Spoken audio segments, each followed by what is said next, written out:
Education is a civil right, and we have the greatest leaders that we can have in the trenches that are ready to join us to solve the problems we need to solve. There are people all over the country who are creating and incubating new ideas that bring greater methods and success to teaching and learning. I think what we should say to the next president is tear down this wall.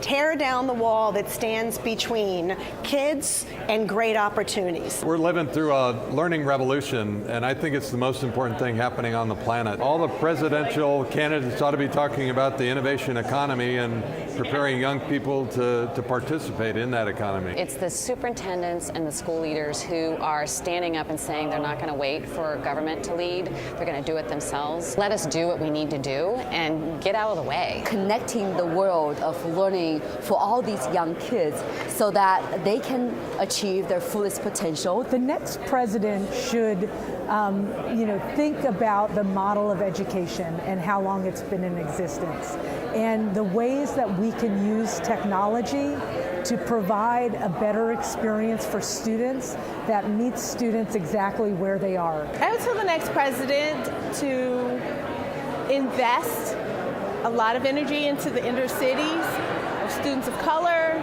low-income students, and making sure that they are not left behind in this huge push for innovation. Politics is something that holds education back by political interference and people trying to win points in education by using politics to do that. So focusing on the greater good and going across party lines and everything else. Where government officials can help even more is building awareness.